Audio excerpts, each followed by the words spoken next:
Hi everyone, my name's Anne-Marie. Welcome to this card making project. In this project we're going to make a gorgeous card using quite a few different things from different ranges from Anna Griffin. Everything I do use will be in the description box on my blog. I'm trying to direct you over to my blog to get you into the habit because you get more information there, and there's the items that I've used from all of Anna's ranges and the extra items as well.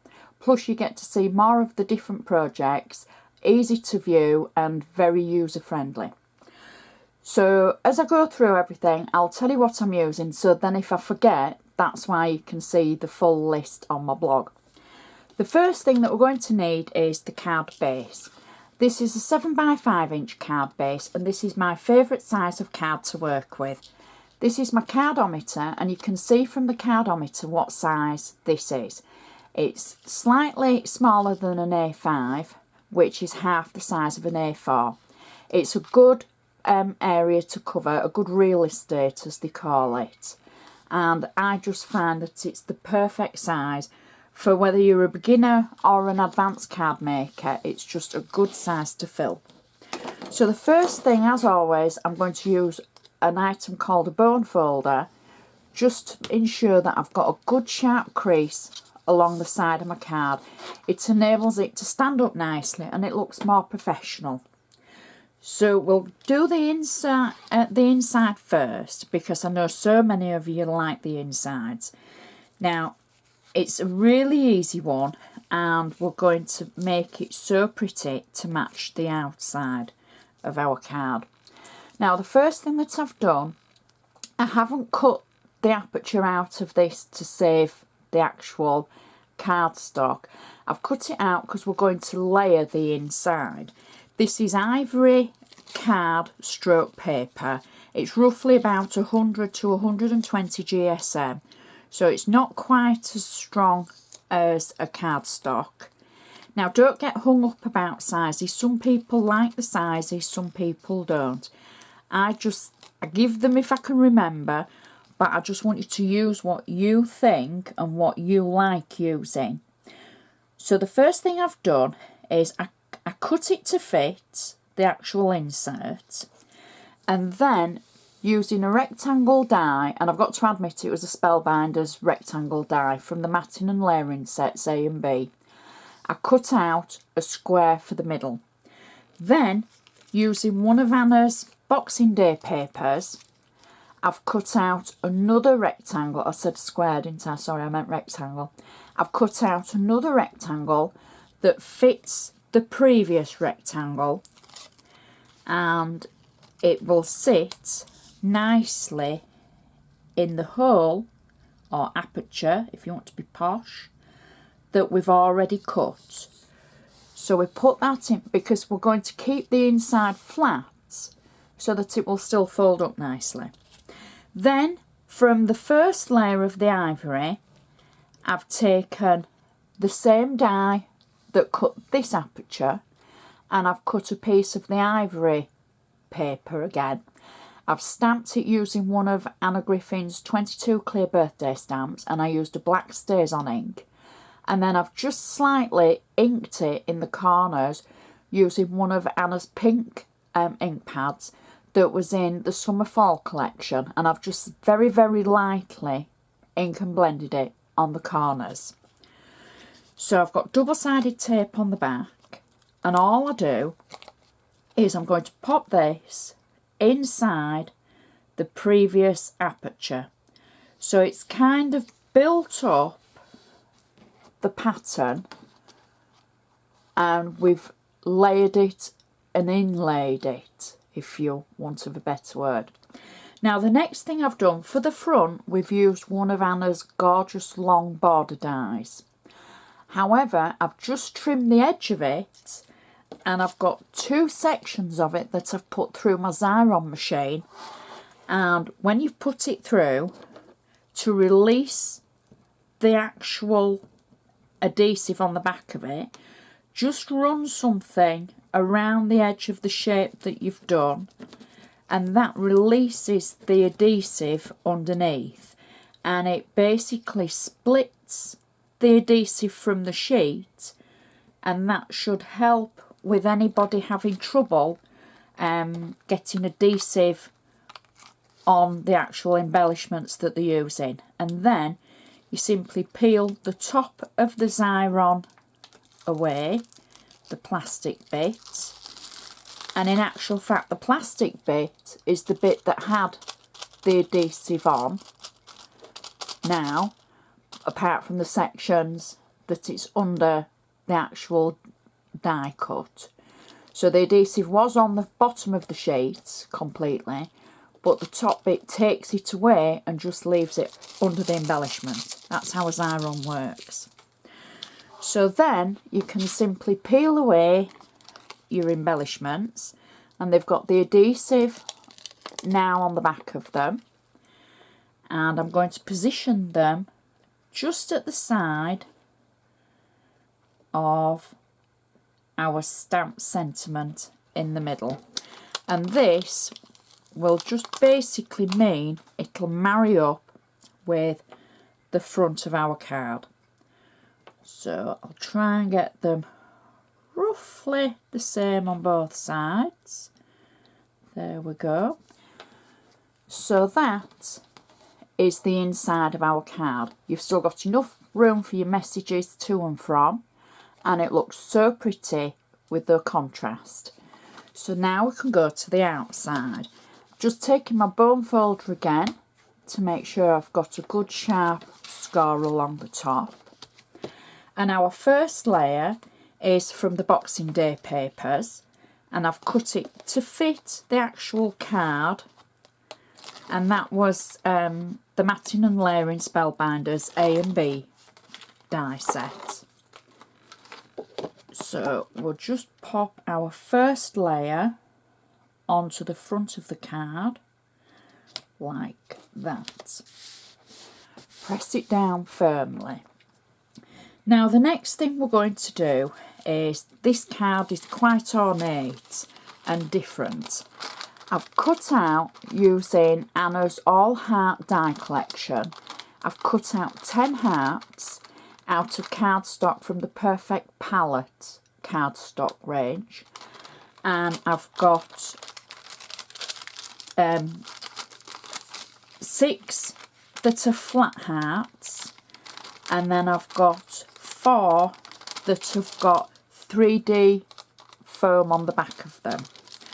So what I'm going to do is I'm going to add the 3 flat hearts along the top and the bottom, and hopefully I'm going to get them roughly in a straight line like that. Oops.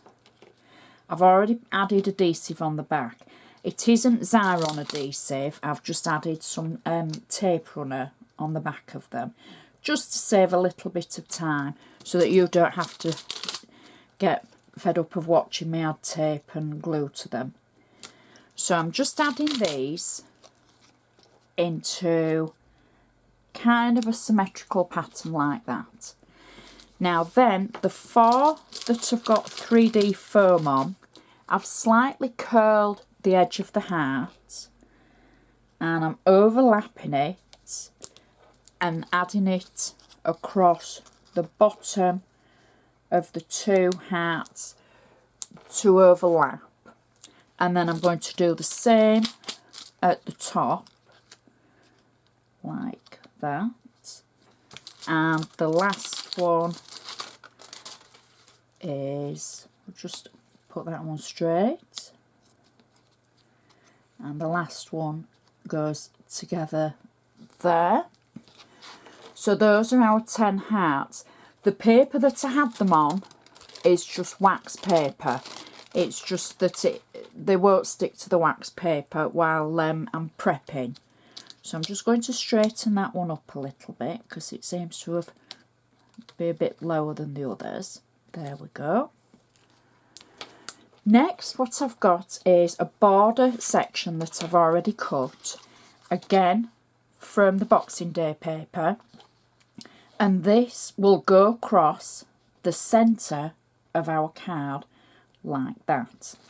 Now I'm going to just add a little bit of tape on this So bear with me while I do that, and I'll add 2 sections of tape. Oops, there we go. Cut that, and then we can add this through the centre. There we go. Didn't prep this one very well, did I? I should be telling myself off. But, you know, just proves I'm not perfect. Had a chat with a friend about not being perfect the other day, and it just proves I'm not. So we can pop that through the centre of the card over the points of the hearts, and then we trim the little bit extra that's hanging over the side of the card like that. Nice sharp scissors. These are scissors from Anna Griffin, from a set that you can get, and everything matches. So that's the centre of our card. Next, if you remember, I said we were going to use one of the long border dies from Anna. This is the tulip one that I've cut, and I've embossed it as well. I've used the same colour cardstock that I used for the hearts from the Perfect palette range. And then I've also cut a strip from the Boxing Day paper with the large roses from the black, on the black background. And this I've mounted onto pink metallic card. And all I'm going to do is thread this through our border, up and over through it, and then, now that's secure, I can add tape on it through the back of it just to keep it in place, and that way we're not adding tape before we thread it to get ourselves into a mess. So we'll do that now and take the back of the tape away, and then I'm just also going to add a little bit of glue to the sections at the back of the tulips, just for extra reinforcement to hold them onto the card like that. And then we can attach that through the centre of our card, adding a lot of interest, and then we can trim the side like we did for the border section. There we go, and we just trim that away. There we go, trim it to fit, so you don't have to size it to fit before you put it on the card. So that's our border section. Next, what I've done for the embellishment. Now, I'm always asked about people making their own embellishments, and I think this is a really cool way to do it. In the All Heart collection, there's a slightly larger die to the hearts that we've used at the top and the bottom. I've die cut it twice in a pink metallic card from Anna, and then on one of them I've just slightly trimmed using my craft knife at the bottom so that both hearts will fit together like that, and they create a gorgeous shape. I've got tape on the back of them so that once I've got them in position I can peel the tape away, and then that shape we can add that. I'm just going to add a little bit of glue extra.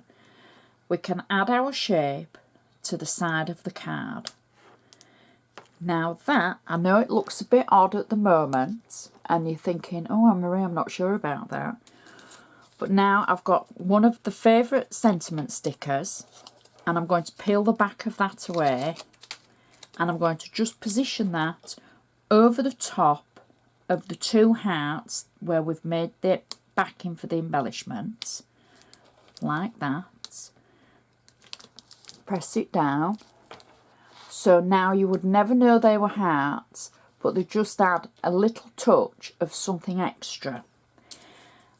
I've got one set of the favourite flowers, one set of roses from the favourite flowers collection, and all I'm going to do is peel the back of it away because it's a sticker, and it come away really easy, she says. There we go. Just peel the back of them away,